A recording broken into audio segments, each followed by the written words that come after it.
Hello, my dear students. My name is Shambulingappa Kaikal, Assistant Professor of History, working in Government First Grade College, Nesargiri. Welcome to all for this video class. In this video class, I will explain about the geographical features of India and its impact on history. In the previous three video classes, we have discussed about the introduction about India and the geographical divisions of India. In this video class, I will focus on the geographical features impact on Indian history.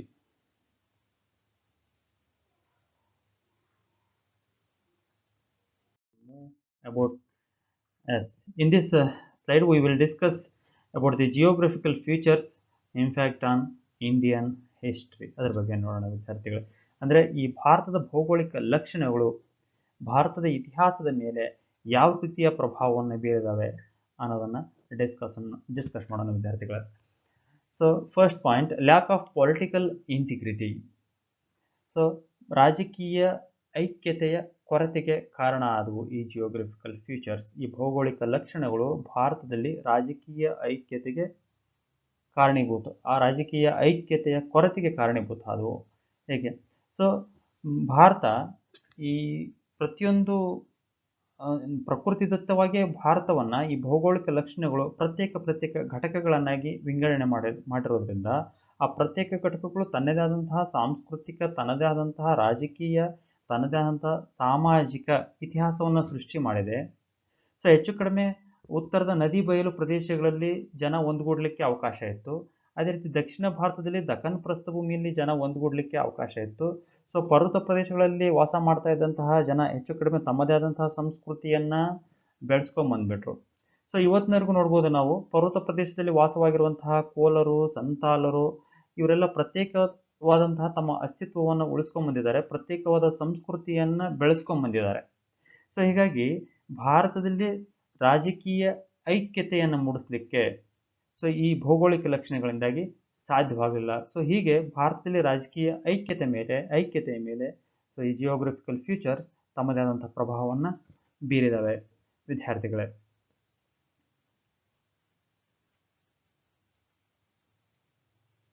S next isolation of India from the other nations in the world. ಅಂದರೆ ವಿಶ್ವದ ಇತರ ರಾಷ್ಟ್ರಗಳಿಂದ ಭಾರತದ ಪ್ರತ್ಯೇಕತೆ. Already ನಿಮ್ಗೆ ಹೇಳಿದೆ, ಭಾರತ ಹೆಚ್ಚು ಕಡಿಮೆ ನಾಲ್ಕು ಕಡೆಗಳಿಂದ ಗಡಿ ಪ್ರದೇಶವನ್ನು ಹೊಂದಿದೆ. ಉತ್ತರಕ್ಕೆ ಹಿಮಾಲಯ ಪರ್ವತ ಪ್ರದೇಶ ಭೂಗಡಿಯ ರೀತಿಯಲ್ಲಿ ಕೆಲಸವನ್ನು ನಿರ್ವಹಿಸ್ತಾ ಇದೆ. ಅದೇ ರೀತಿ ದಕ್ಷಿಣಕ್ಕೆ ಹಿಂದೂ ಮಹಾಸಾಗರ ನೀರಿನಿಂದ ಆವೃತವಾದ ಗಡಿ ಪ್ರದೇಶ, ಪಶ್ಚಿಮಕ್ಕೆ ಅರಬ್ಬಿ ಸಮುದ್ರ, ಪೂರ್ವಕ್ಕೆ ಬಂಗಾಳ ಕೊಲ್ಲಿ. ಸೊ ಸ್ವಾಭಾವಿಕವಾದ ಗಡಿ ಪ್ರದೇಶಗಳನ್ನು ನಾವು ಹೊಂದಿರೋದ್ರಿಂದ ಹೆಚ್ಚು ಕಡಿಮೆ ಏಷ್ಯಾದ ಉಳಿದ ದೇಶಗಳಿಂದ, ಪ್ರಪಂಚದ ವಿವಿಧ ರಾಷ್ಟ್ರಗಳಿಂದ ಭಾರತ ಒಂದು ಪ್ರತ್ಯೇಕ ರಾಷ್ಟ್ರವಾಗಿ ನಿರ್ಮಾಣಗೊಂಡ್ಬಿಟ್ಟಿದೆ. ಸೊ ಹೀಗಾಗಿ ನಮ್ಮ ದೇಶ ಎಷ್ಟೊಂದು ಪ್ರತ್ಯೇಕತೆಯನ್ನು ತನ್ನಲ್ಲಿ ಮೈಗೂಡಿಸಿಕೊಂಡಿದೆ ಅಂದರೆ ಅಕ್ಕಪಕ್ಕ ದೇಶಗಳಾದಂತಹ ಚೀನಾ, ಬರ್ಮಾದ ಸಂಸ್ಕೃತಿಯ ಯಾವುದೇ ಕುರುಹುಗಳು ನಮ್ಮ ದೇಶದಲ್ಲಿ ಕಂಡು ಬರದೇ ಇರೋದಕ್ಕೆ ಭಾರತದ ಈ ಒಂದು ಪ್ರತ್ಯೇಕತೆನೇ ಕಾರಣ ಅಂತ ಹೇಳ್ಬೋದು. And next, the northwestern part of India was main entrance for foreign invaders. Yes, ವಾಯುವ್ಯ ಭಾರತ ಪ್ರದೇಶ ಹೆಚ್ಚು ಕಡಿಮೆ ಈ ವಿದೇಶಿ ದಾಳಿಕಾರರಿಗೆ ಮುಖ್ಯ ದ್ವಾರ ಬಾಗಿಲಾಗಿತ್ತು. ಹೇಗೆ? ಸೊ ಇದಕ್ಕೆ ಹಿಮಾಲಯ ಪರ್ವತಗಳು, ಭೌಗೋಳಿಕ ಲಕ್ಷಣಗಳಾದಂತಹ ಹಿಮಾಲಯ ಪರ್ವತಗಳು ಕಾರಣ ಅಂತ ಹೇಳ್ಬೋದು. ಸೊ ಈ ಹಿಮಾಲಯ ಪರ್ವತಗಳು ವಾಯುವ್ಯ ಭಾಗದಲ್ಲಿ ಕೆಳಮಟ್ಟದಲ್ಲಿದ್ದಾವೆ ಮತ್ತು ಅತಿ ಹೆಚ್ಚಿನ ಅರಣ್ಯ ಸಂಪತ್ತನ್ನು ಅಲ್ಲಿ ಹೊಂದಿಲ್ಲ. ಸೊ ಅನೇಕ ಕಣಿವೆ ಮಾರ್ಗಗಳನ್ನು ಸೃಷ್ಟಿ ಮಾಡಿರೋದ್ರಿಂದ ಆ ಕಣಿವೆ ಮಾರ್ಗಗಳು ಬಲು ಸುಲಭವಾಗಿ ಭಾರತಕ್ಕೆ ಎಂಟ್ರಿ ಕೊಡಲಿಕ್ಕೆ ಸಾಧ್ಯತೆಯನ್ನು ಮಾಡಿಕೊಟ್ಟಿರೋದ್ರಿಂದ so in that area the main valleys ಯಾವಪ್ಪ ಅಂದರೆ ಖೈಬರ್, ಬೊಲಾನ್, ಗೊಮಾಲ್, ತೋಚಿ. ಸೊ ಈ ಕಣಿವೆ ಮಾರ್ಗಗಳು ವಿದೇಶಿ ದಾಳಿಕಾರರಿಗೆ ಬಲು ಸುಲಭವಾಗಿ ಭಾರತ ಒಳಗೆ ಬರಲಿಕ್ಕೆ ಅವಕಾಶವನ್ನು ಮಾಡಿಕೊಟ್ಟಿರೋದ್ರಿಂದ, ಯಾಕಂದ್ರೆ ಕೆಳಮಟ್ಟದಲ್ಲಿರೋದು, ಅತಿ ಹೆಚ್ಚಿನ ಅರಣ್ಯ ಅಲ್ಲಿ ಇಲ್ಲದೆ ಇರೋದು. ಸೊ ಈ ಒಂದು ಪ್ರದೇಶ ಈ ರೀತಿ ಇರೋದ್ರಿಂದ ಅನೇಕ ದಾಳಿಕಾರರು, ಅಲೆಕ್ಸಾಂಡರ್ ಇರ್ಬೋದು, ಭಾರತದ ಮೇಲೆ ದಾಳಿ ಮಾಡಲಿಕ್ಕೆ ಈ ವಾಯುವ್ಯ ಭಾರತ ಭೂಮಾರ್ಗವನ್ನೇ ಬಳಸ್ಕೊಂಡ. ಅದೇ ರೀತಿ ನೆಕ್ಸ್ಟ್ ಹೂಣರು, ಅದೇ ರೀತಿ ನೆಕ್ಸ್ಟ್ ಶಕರು, ಪಾರ್ಥಿಯನ್ನರು, ಈ ರೀತಿ ಅನೇಕ ದಾಳಿಕಾರರು. ಸೊ ಅಪ್ ಟು 16ನೇ ಶತಮಾನದವರೆಗೆ ಬಾಬರ್ನವರೆಗೆ ಅನೇಕ ದಾಳಿಕಾರರು ಈ ಕಣಿವೆ ಮಾರ್ಗದ ಮುಖಾಂತರನೇ ಭಾರತ ದೇಶದೊಳಗೆ ಬಂದರು. ಭಾರತದ ರಾಜಕೀಯ ಅಸ್ತವ್ಯಸ್ತ ಆಗಲಿಕ್ಕೆ ಕಾರಣೀಭೂತರಾಗ್ತಾ ಇದ್ರು.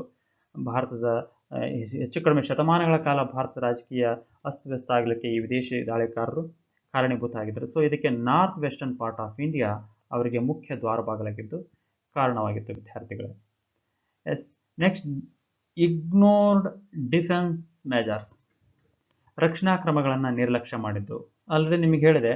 ಸೊ ಸ್ವಾಭಾವಿಕವಾಗಿಯೇ ನಾವು ಗಡಿಗಳನ್ನು ಹೊಂದಿರೋದ್ರಿಂದ ಸೊ ದೈವ ನಿರ್ಮಿತ ಗಡಿಗಳು ಅಂತ ಭಾರತೀಯರು ಅವುಗಳನ್ನು ತಿಳ್ಕೊಂಡ್ಬಿಟ್ರು. ಉತ್ತರದಲ್ಲಿ ಹಿಮಾಲಯ ಪರ್ವತ ಪ್ರದೇಶ ಇರೋದು, ಸೊ ಅದು ನಮಗೆ ದೈವ ನಿರ್ಮಿತ ಗಡಿ ಪ್ರದೇಶ. ಅದೇ ರೀತಿ ಪಶ್ಚಿಮಕ್ಕೆ ಸಮುದ್ರ ಇರೋದು, ಪೂರ್ವಕ್ಕೆ ಸಮುದ್ರ ಇರೋದು, ದಕ್ಷಿಣಕ್ಕೆ ಹಿಂದೂ ಮಹಾಸಾಗರ ಇರೋದು. ಸೊ ಇವೆಲ್ಲ ಗಡಿಗಳು ದೈವ ನಿರ್ಮಿತ ಗಡಿಗಳು ಅಂತ ಭಾರತೀಯರು ತಿಳ್ಕೊಂಡಿದ್ರಿಂದ ಈ ಗಡಿಗಳನ್ನು, ಈ ದೈವ ನಿರ್ಮಿತ ಗಡಿಗಳು ಇರೋದ್ರಿಂದ ರಕ್ಷಣಾ ಕ್ರಮಗಳನ್ನು ನಿರ್ಲಕ್ಷ್ಯ ಮಾಡಿದರು. ಹೇಗಂದರೆ, ಸೊ ವಾಯುವ್ಯ ಭಾರತ, ಫಾರ್ ಎಕ್ಸಾಂಪಲ್ ನೀವು ವಾಯುವ್ಯ ಭಾರತವನ್ನೇ ತೆಗೆದುಕೊಳ್ಳಿ. ವಾಯುವ್ಯ ಭಾರತದಲ್ಲಿ ಯಾವುದೇ ರೀತಿಯ ರಕ್ಷಣಾ ಕ್ರಮವನ್ನು ಕೈಗೊಳ್ಳಲೇ ಇಲ್ಲ.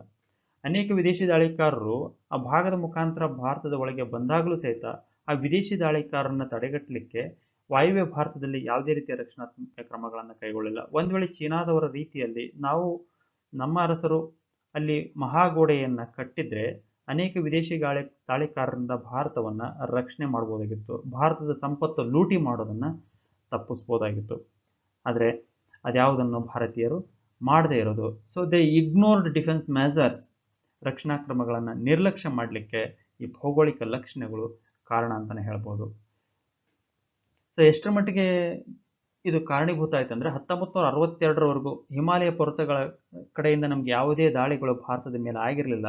ಆದರೆ ಇನ್ ದಿ ಇಯರ್ 1962 ಚೀನಾ ಅಂತಹ ಹಿಮಾಲಯ ಪರ್ವತಗಳನ್ನು ದಾಟಿ ನಮ್ಮ ದೇಶದ ಮೇಲೆ ಯುದ್ಧವನ್ನು ಮಾಡಿದ್ದು. ಸೊ ಈಗ ಆ ನ್ಯಾಚುರಲ್ ಆಗಿ ಗಡಿ ಕಾರ್ಯವನ್ನು ನಿರ್ವಹಿಸಿದಂತಹ ಹಿಮಾಲಯ ಪರ್ವತ ಪ್ರದೇಶಗಳನ್ನು ನಾವು ಸಂರಕ್ಷಣೆ ಮಾಡಬೇಕಾದಂತಹ, ಕಾಯಬೇಕಾದಂತಹ ಪರಿಸ್ಥಿತಿ ಒದಗಿರೋದು. And next, ignored war equipment and war techniques. So ಯುದ್ಧ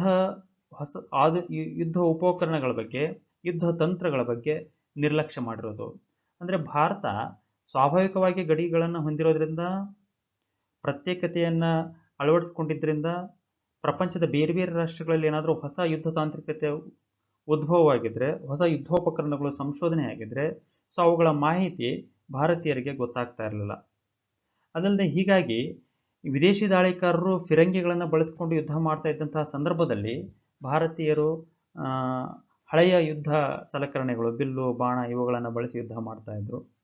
ಅಷ್ಟೇ ಅಲ್ಲದೆ ಹೊಸ ಹೊಸ ಯುದ್ಧ ತಂತ್ರಗಳನ್ನು ಅವ್ರು ಬಳಸಿದ್ರು ಸಹಿತ ಭಾರತೀಯರು ಹಳೆಯ ಯುದ್ಧ ತಂತ್ರಗಳನ್ನು ನಂಬಿಕೊಂಡು ಯುದ್ಧ ಮಾಡ್ತಾ ಇದ್ರು. ಸೊ ಫಾರ್ ಎಕ್ಸಾಂಪಲ್ ಗಜದಳವನ್ನೇ ಅತಿ ಹೆಚ್ಚಾಗಿ ನಂಬಿ ಯುದ್ಧ ಮಾಡ್ತಾ ಇದ್ದರಿಂದ ಆ ಗಜಗಳು ಯುದ್ಧದಲ್ಲಿ ಕೆಲವೊಂದು ಸರಿ ಅವುಗಳೇ ಅನಾಹುತವನ್ನು ಸೃಷ್ಟಿ ಮಾಡಿ ನಮ್ಮ ದೇಶದ ರಾಜರುಗಳು ಸೋಲಿಕ್ಕೆ ಕಾರಣೀಭೂತ ಆಗಿರೋದನ್ನು ಸಹಿತ ನೋಡ್ಬೋದು. ಸೊ ಇನ್ನೊಂದು ಉದಾಹರಣೆ ಹೇಳ್ಬೇಕಂದ್ರೆ, in the Khanwa war fought between Babur and Rana Sangram ಮತ್ತು ಬಾಬರ್ ನಡುವೆ ಕಣ್ವಾ ಯುದ್ಧ ನಡೀತು. ಸೊ ಆ ಯುದ್ಧದಲ್ಲಿ ಅತಿ ಹೆಚ್ಚಿನ ಸಂಖ್ಯೆಯ ಸೈನ್ಯವನ್ನು ರಾಣಾ ಸಂಗ್ರಾಮ್ ಸಿಂಗ್ ಸುಮಾರು 80,000 ಸಂಖ್ಯೆಯ ಸೈನ್ಯವನ್ನು ಹೊಂದಿದ. ಸೊ ಬಾಬರ್ ಹ್ಯಾಡ್ 14,000 ಆರ್ಮಿ, 14,000 ಸಂಖ್ಯೆಯ ಸೈನ್ಯವನ್ನು ಹೊಂದಿದ್ದ. ಸೊ ಯುದ್ಧದಲ್ಲಿ ಬಾಬರ್ ತನ್ನದೇ ಆದಂತಹ ಯುದ್ಧ ತಂತ್ರಗಳಿಂದಾಗಿ ಬೃಹತ್ ಸೈನ್ಯವನ್ನು ಹೊಂದಿದಂತಹ ರಾಣಾ ಸಂಗ್ರಾಮ್ನನ್ನು ಸಹಿತ ಸೋಲಿಸಿದ. ಸೊ ಇದಕ್ಕೆಲ್ಲ ಏನು ಕಾರಣ ಅಂದರೆ, ಸೊ ಭಾರತೀಯ ಅರಸರುಗಳು ಆಲ್ಮೋಸ್ಟ್ ಆಲ್ ಈ ಭೌಗೋಳಿಕ ಲಕ್ಷಣಗಳಿಂದಾಗಿ ಪ್ರತ್ಯೇಕತೆಯನ್ನು ಭಾರತ ಅನುಭವಿಸ್ತಾ ಇರೋದ್ರಿಂದ, ಸೊ ಭಾರತೀಯ ಅರಸರುಗಳು ವಾರ್ ಎಕ್ವಿಪ್ಮೆಂಟ್ಗಳ ಬಗ್ಗೆ ಮತ್ತು ವಾರ್ ಟೆಕ್ನಿಕ್ಸ್ಗಳ ಬಗ್ಗೆ ಯಾವುದರ ಬಗ್ಗೆಯೂ ಮಾಹಿತಿಯನ್ನು ತಿಳ್ಕೊಳ್ಳದೇ ಇರೋದು ಭಾರತ ಸೈನಿಕ ರಾಷ್ಟ್ರವಾಗಿ ರೂಪುಗೊಳ್ಳಲಿಕ್ಕೆ ಸಾಧ್ಯವಾಗಲಿಲ್ಲ ವಿದ್ಯಾರ್ಥಿಗಳೇ.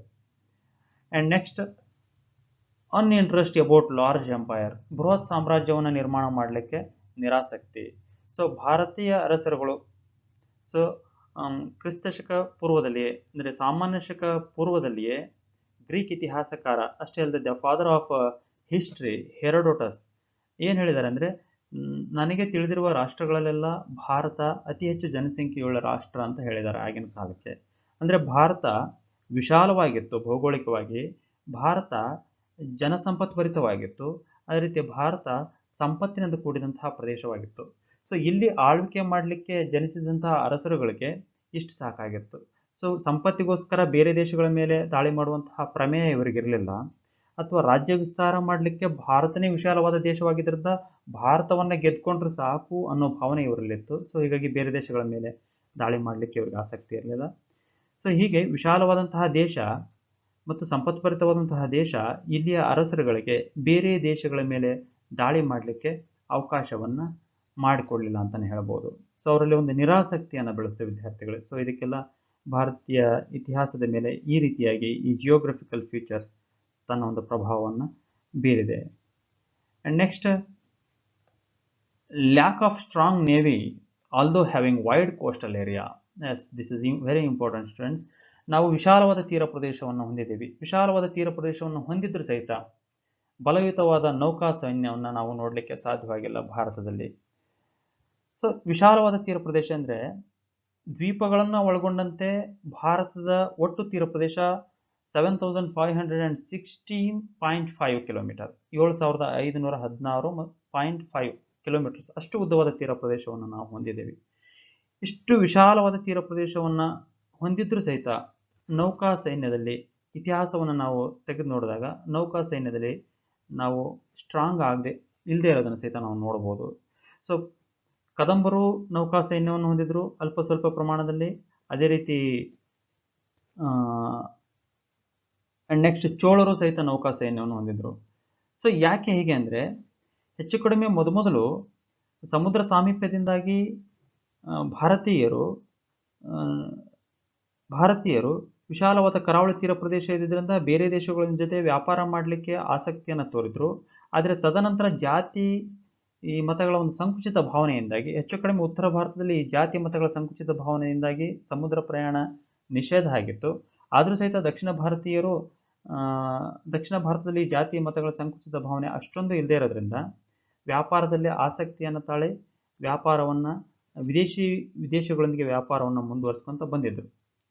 ಆದರೂ ಸಹಿತ ಈ ಚೋಳರು ತಮ್ಮದೇ ಆದಂತಹ ಒಂದು ಬಲಯುತವಾದ ನೌಕಾ ಸೈನ್ಯವನ್ನು ಹೊಂದಿ ಆಗ್ನೇಯ ಏಷ್ಯಾ ದೇಶಗಳನ್ನು, ಸಿಂಹಳವನ್ನು ತಮ್ಮ ಒಂದು ಅಧೀನ ತೆಗೆದುಕೊಳ್ಳಲಿಕ್ಕೆ ಪ್ರಯತ್ನ ಪಟ್ಟಿದ್ರು.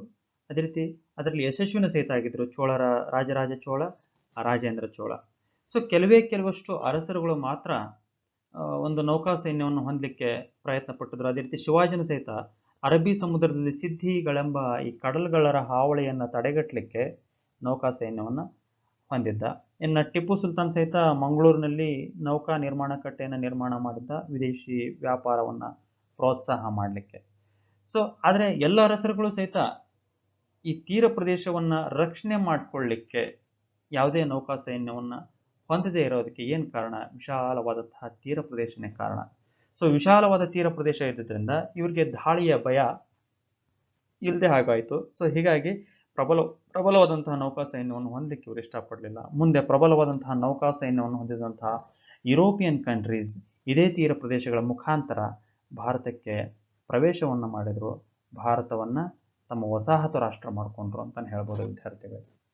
S, next, the Rajputs and Marathas courage and independent attitude. ರಜಪೂತ್ರ ಮತ್ತು ಮರಾಠರ ಧೈರ್ಯ ಮತ್ತು ಸ್ವತಂತ್ರ ಮನೋಭಾವ.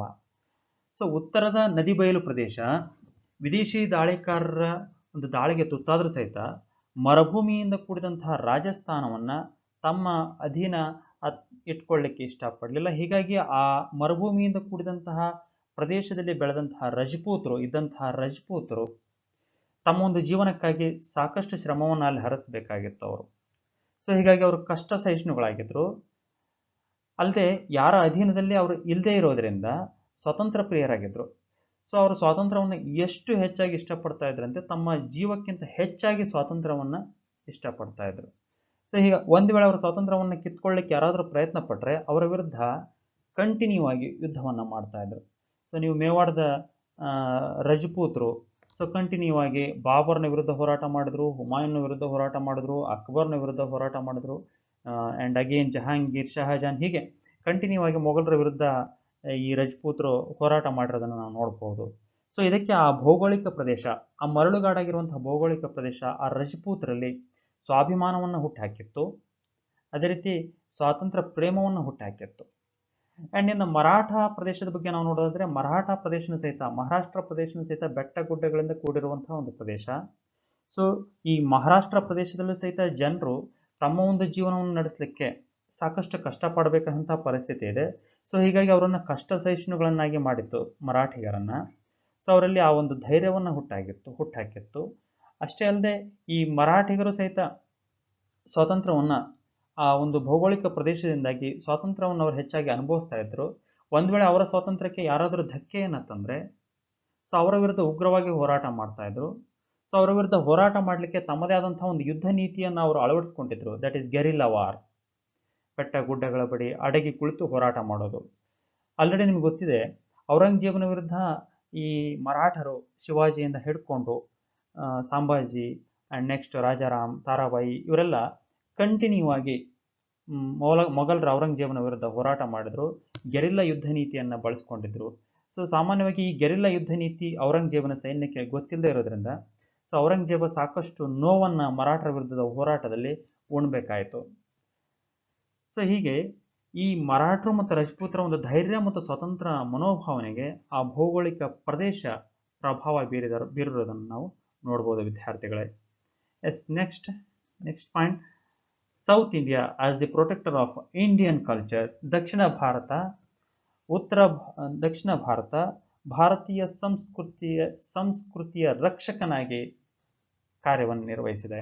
ಸೊ ಯಾವಾಗ ಉತ್ತರ ಭಾರತ ವಿದೇಶಿ ದಾಳಿಕಾರರ ಒಂದು ದಬ್ಬಾಳಿಕೆಗೆ ಒಳಗಾಗ್ತಾ ಇತ್ತು, ಆ ಸಮಯದಲ್ಲಿ ಉತ್ತರ ಭಾರತದಲ್ಲಿ ಭಾರತೀಯ ಸಂಸ್ಕೃತಿನೂ ಸಹಿತ ಅವರ ದಬ್ಬಾಳಿಕೆಗೆ ಒಳಗಾಗ್ತಾ ಇತ್ತು. ಆ ಸಮಯದಲ್ಲಿ ದಕ್ಷಿಣ ಭಾರತದಲ್ಲಿ ಭಾರತೀಯ ಸಂಸ್ಕೃತಿ ರಕ್ಷಣೆ ಪಡ್ಕೊಳ್ತಾ ಇತ್ತು. ಯಾಕೆಂದ್ರೆ ಉತ್ತರ ಭಾರತದ ಮೇಲೆ ದಾಳಿ ಮಾಡಿದಂತಹ ವಿದೇಶಿ ದಾಳಿಕಾರರು ಬಲು ಸುಲಭವಾಗಿ ಮಧ್ಯೆ ಇದ್ದಂತಹ ವಿಂಧ್ಯ ಮತ್ತು ಸಾತ್ಪುರ ಪರ್ವತ ಪ್ರದೇಶಗಳನ್ನು ದಾಟಿ ದಕ್ಷಿಣ ಭಾರತಕ್ಕೆ ಬರಲಿಕ್ಕೆ ಸಾಧ್ಯವಾಗ್ತಾ ಇರಲಿಲ್ಲ ಅನ್ನೋದು ಒಂದು. ಇನ್ನೊಂದು, if you compare South India and North India, ನಾವು ಈ ದಕ್ಷಿಣ ಭಾರತ ಮತ್ತು ಉತ್ತರ ಭಾರತವನ್ನು ಕಂಪೇರ್ ಮಾಡೋದಾದ್ರೆ ಸೌತ್ ಇಂಡಿಯಾ ನಾರ್ತ್ ಇಂಡಿಯಾದಷ್ಟು ಫಲವತ್ತಾದ ಪ್ರದೇಶ ಆಗಿರಲಿಲ್ಲ. ಸೊ ಹೀಗಾಗಿ ವಿದೇಶಿ ದಾಳಿಕಾರರು ದಕ್ಷಿಣ ಭಾರತದ ಮೇಲೆ ದಾಳಿ ಮಾಡಲಿಕ್ಕೆ ಮನಸ್ಸನ್ನು ಸಹಿತ ಮಾಡ್ತಾ ಇರಲಿಲ್ಲ. ಸೊ ಹೀಗಾಗಿ ದಕ್ಷಿಣ ಭಾರತದಲ್ಲಿ ಭಾರತೀಯ ಸಂಸ್ಕೃತಿ ರಕ್ಷಣೆಯನ್ನು ಪಡ್ಕೊಳ್ತಾ ಬಂತು. ಸೊ ಉತ್ತರ ಭಾರತದಲ್ಲಿದ್ದಂತಹ ಜೈನ ಧರ್ಮ, ಬೌದ್ಧ ಧರ್ಮ ಅವುಗಳಿಗೆ ಅವನತಿ ಒದಗಿ ಬಂದಾಗ ಸೊ ಆ ಧರ್ಮಗಳು ದಕ್ಷಿಣ ಭಾರತದಲ್ಲಿ ರಕ್ಷಣೆಯನ್ನು ಪಡ್ಕೊಂಡು, ಅದೇ ರೀತಿ ಉತ್ತರ ಭಾರತದಲ್ಲಿ ಮುಸ್ಲಿಂ ರೂಲ್ ಪ್ರಾರಂಭವಾದ ಮೇಲೆ ಸೊ ಅಲ್ಲಿ ಹಿಂದೂ ಧರ್ಮಕ್ಕೆ ಒಂದು ಕಂಟಕ ಉಂಟಾದಾಗ ದಕ್ಷಿಣ ಭಾರತದಲ್ಲಿ ವಿಜಯನಗರ ಸಾಮ್ರಾಜ್ಯ, ಶಿವಾಜಿಯ ಸಾಮ್ರಾಜ್ಯದ ಮುಖಾಂತರ ಹಿಂದೂ ಧರ್ಮ ತನ್ನ ಒಂದು ರಕ್ಷಣೆಯನ್ನು ಪಡ್ಕೊಂಡಿರೋದನ್ನು ನಾವು ನೋಡ್ಬೋದು. ಸೊ ಇದಕ್ಕೆಲ್ಲ ಈ ಭೌಗೋಳಿಕ ಲಕ್ಷಣಗಳ ಒಂದು ಪ್ರಭಾವ ಕಾರಣೀಭೂತ ಆಗಿದೆ. ಸೊ ಹೀಗಾಗಿ ದಕ್ಷಿಣ Bharat worked as the protector of Indian culture ಅಂತಾನೆ ಹೇಳ್ಬೋದು ವಿದ್ಯಾರ್ಥಿಗಳೇ. Next, numerous natural resources.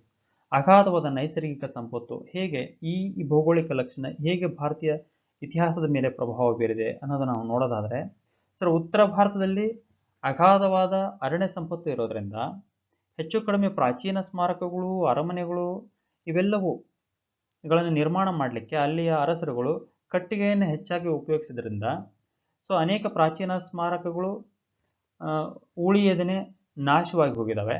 ಆದರೆ ದಕ್ಷಿಣ ಭಾರತದಲ್ಲಿ ಅರಣ್ಯ ಸಂಪತ್ತಿನ ಕೊರತೆ ಇರೋದ್ರಿಂದ, ಕಟ್ಟಿಗೆಯ ಕೊರತೆ ಇರೋದ್ರಿಂದ ಇಲ್ಲಿ ಬಲು ಸುಲಭವಾಗಿ ಕಲ್ಲು ಸಿಗ್ತಾ ಇರೋದ್ರಿಂದ ಕಲ್ಲನ್ನು ಸ್ಮಾರಕಗಳ ನಿರ್ಮಾಣದಲ್ಲಿ ಹೆಚ್ಚಾಗಿ ಬಳಸಿರೋದ್ರಿಂದ ಸೊ ಅಂತಹ ಪ್ರಾಚೀನ ಸ್ಮಾರಕಗಳು ಇವತ್ತಿನವರೆಗೂ ಉಳಿದು ಬಂದಿರೋದನ್ನು ನಾವು ನೋಡ್ಬೋದು ವಿದ್ಯಾರ್ಥಿಗಳೇ.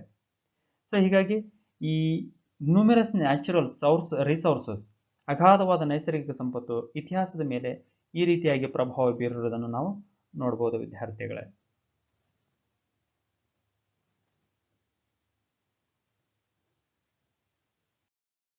Yes, we will move to about conclusion. So students, already you know that India has mountains, hills, ghats, rivers, plateaus, desert, forest, etc. in the geographical features. So ಈ ಭೌಗೋಳಿಕ ಲಕ್ಷಣಗಳಲ್ಲಿ ಭಾರತ ಪರ್ವತಗಳನ್ನು ಹೊಂದಿರೋದನ್ನು, ಬೆಟ್ಟಗಳು, ಘಾಟ್ಗಳು, ನದಿಗಳು, ಪ್ರಸ್ಥಭೂಮಿ, ಮರುಭೂಮಿ, ಅರಣ್ಯ ಸಂಪತ್ತು ಸೊ ಇವೆಲ್ಲವುಗಳನ್ನು ಹೊಂದಿರೋದನ್ನು ನೀವು ನೋಡ್ಬೋದು. Because of this, and India had urbanization, civilization in ancient time, that is Indus Valley. So ಈ ಭೌಗೋಳಿಕ ಲಕ್ಷಣಗಳ ಕಾರಣದಿಂದಾಗಿ ಭಾರತ ಪ್ರಾಚೀನ ಕಾಲಕ್ಕೆ ಮುಂದುವರೆದಂತಹ ನಗರೀಕರಣದಿಂದ ಕೂಡಿರುವಂತಹ ನಾಗರಿಕತೆಯನ್ನು ಹೊಂದಿದ್ದು ನಮ್ಮ ದೇಶಕ್ಕೆ ಒಂದು ಹೆಮ್ಮೆ ಅಂತಾನೆ ಹೇಳ್ಬೋದು. ಸೊ ಅದು ಸಿಂಧು ಕಣಿವೆಯ ನಾಗರಿಕತೆ. And because of this many great Kings ruled our India with peacefully. ಅಷ್ಟೇ ಅಲ್ಲದೆ ಈ ಭೌಗೋಳಿಕ ಲಕ್ಷಣಗಳ ಒಂದು ಪ್ರಭಾವದಿಂದಾಗಿ, ಸೊ ಈ ಭೌಗೋಳಿಕ ಲಕ್ಷಣಗಳ ಒಂದು ಇರುವಿಕೆಯಿಂದಾಗಿ, ಇಂತಹ ಭೌಗೋಳಿಕ ಲಕ್ಷಣಗಳನ್ನು ನಾವು ಹೊಂದಿರೋದ್ರಿಂದಾಗಿ ಅನೇಕ ರಾಜರು ಶಾಂತಿಯುತವಾಗಿ ಸಮೃದ್ಧಿಯಾಗಿ ಭಾರತವನ್ನು ಆಳಿರೋದನ್ನು ನೋಡ್ಬೋದು. ಫಾರ್ ಎಕ್ಸಾಂಪಲ್ ಅಶೋಕ ಇರ್ಬೋದು.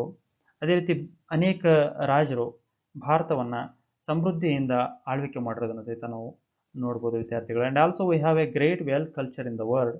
ಅದೇ ರೀತಿ ಭೌಗೋಳಿಕ ಲಕ್ಷಣಗಳ ಒಂದು ಕಾರಣದಿಂದಾಗಿ, ಭೌಗೋಳಿಕ ಸಂಪತ್ತಿನ ಕಾರಣದಿಂದಾಗಿ ಭಾರತ ಪ್ರಪಂಚದಲ್ಲೇ ಒಂದು ಉನ್ನತವಾದ ಸಂಸ್ಕೃತಿಯನ್ನು ಹೊಂದಲಿಕ್ಕೆ ಕಾರಣೀಭೂತ ಆಗಿದ್ದು, ಭಾರತದಲ್ಲಿ ಹುಟ್ಟಿದಂತಹ ಧರ್ಮ ಪ್ರಪಂಚದ ಬೇರೆ ಬೇರೆ ದೇಶಗಳಲ್ಲಿ ಹರಡಿಕೊಳ್ಳಲಿಕ್ಕೆ ಕಾರಣೀಭೂತ ಆಗಿರೋದನ್ನು ನಾವು ನೋಡ್ಬೋದು. ಫಾರ್ ಎಕ್ಸಾಂಪಲ್ ಬೌದ್ಧ ಧರ್ಮ ಪ್ರಪಂಚದ ಬೇರೆ ಬೇರೆ ದೇಶಗಳಲ್ಲಿ ಇನ್ನೂ ತನ್ನ ಒಂದು ಅಸ್ತಿತ್ವವನ್ನು ಉಳಿಸ್ಕೊಂಡಿದೆ. ಅಂತಹ ಒಂದು ಬೌದ್ಧ ಧರ್ಮ ನಮ್ಮ ದೇಶದಲ್ಲಿ ಹುಟ್ಟಿರೋದು.